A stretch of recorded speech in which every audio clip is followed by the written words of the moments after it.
I notice that the TV licence has made the news headlines once again due to the underhanded and dirty tactics of their TV licensing goons, as they're affectionately known in the TV licence resistance community. Now, I'll include a link to the story in the video description. Right, so what I'm going to talk to you about is how do you deal with TV licence. And first off, I have to state that I am not a lawyer and this is not legal advice. So follow this advice or otherwise at your own risk. Right, now that's out of the road, this is how you deal with TV licence. No contact. Right, let me explain how this works, right? No contact is how you deal with TV licence. That means you don't phone them, you don't respond to their letters, either by emailing them or by sending them any letters. No contact whatsoever. If you answer your door and it's a TV licence goon, you don't confirm your name, you don't answer any questions, you just politely shut the door without confirming anything. No contact, no contact. I can't stress this enough. No contact. Oh, and don't be tempted to shout any abuse or anything like that. Okay, just keep it polite. You don't confirm anything, you close the door. That's it. Now, you might have heard of something called the withdrawal of implied right of access or the removal of implied right of access. Don't do it. Stay away from that approach. That approach is dangerous.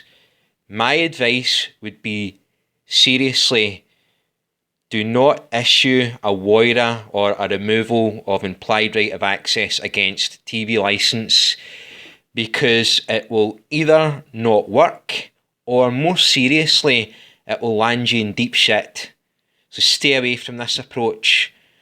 Issuing a WOIRA against these folk is much more likely to lead to them getting a search warrant for your home.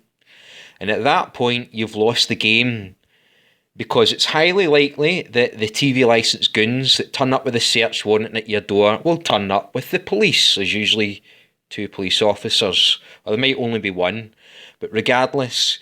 So, at that point, the police help them force entry into your property if you refuse to let them in which case you'll be facing an obstruction charge. Or you refuse to let them in, and in the off chance that the police don't force entry, you're still going to face an obstruction charge. So you're still going to end up with a court appearance, you're going to end up on a charge of obstruction for which there's really no defence. So you've got a criminal record, you will be found guilty. So just don't issue a WOIRA. I mean, let's just consider this, okay?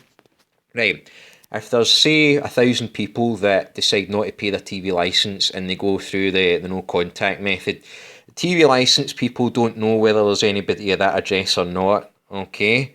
If you start phoning them up and say, oh, I don't have a TV or anything like that, you're basically giving them a live address, okay? In which case they'll keep pestering you, Their letters are mostly of psychologically damaging value, so they're basically just threatening letters. They're not actually sent out by a human being. They're a standard letter, and anybody that's been on this process of resisting TV licence will know that the letters kind of tend to follow a cycle. They'll start off with your name, then they'll start off with the occupier, then the legal occupier, and they might revert back to your name. But the letters actually, going off on a bit of a tangent here, but basically, if you are on the journey long enough, you'll notice that it's the same letters you keep getting sent every so often. So, oh, a visit is imminent. Oh, we've started an investigation.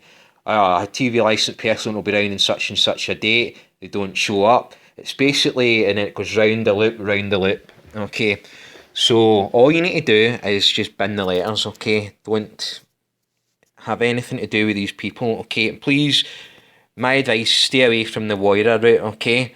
Because basically, you're much more likely to get a search warrant. So what was I saying? My example was, right, so if you're going to ignore these people, right, like I say, they don't know whether you're somebody at your address or not, right?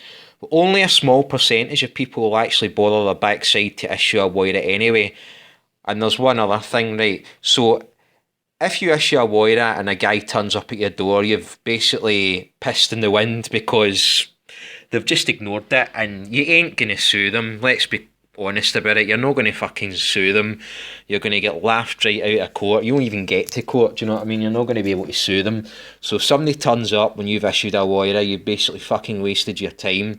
At best, at worst, they turn up with a search warrant because you basically stuck two fingers up at them, and they don't like that. Once you start sticking two fingers up at them and start being fucking aggressive with them, or even filming them or whatever, even that could be a reason for them to get a search warrant against you. I don't know so much in Scotland, but in England I know that it's very, very, very easy for them to obtain a search warrant, because it's basically magistrates that operate down there, and they don't even need to really provide any evidence. They could just go to them and say, oh, he's been abusive and all that, he's got something to hide, sign that search warrant, and the magistrates will be like, yep, we'll sign it. Off you go and fucking get yourself a charge, an obstruction charge at least. So don't go down the WOIRA route. If you're going to go on, if you're going to resist TV licence, resist it all you want, right? But my advice is no contact. Don't contact them, don't email them, don't phone them, don't speak to them. And if somebody does come to your door and you say, right, I'm not willing to speak to you or whatever, and they say, all right, can you just sign this form here to say that I visited? What do you think your response will be to that? Your response should be, if you've been paying attention, no, sorry, I'm not signing anything. And you close the door. Because if you're silly enough to sign anything that these guys give you, it's going to be a form which basically states that you are confessing to watching TV without a licence. So you don't sign anything, you don't give them your name, you don't confirm whether you have a TV or not, you shut the door, no WOIRA, and then that way they're much less likely to get a search warrant against you, you're much less likely to end up in court. Just be sensible about things, and you'll be absolutely fine. Anyway, 8 minutes is too long. I'll stop it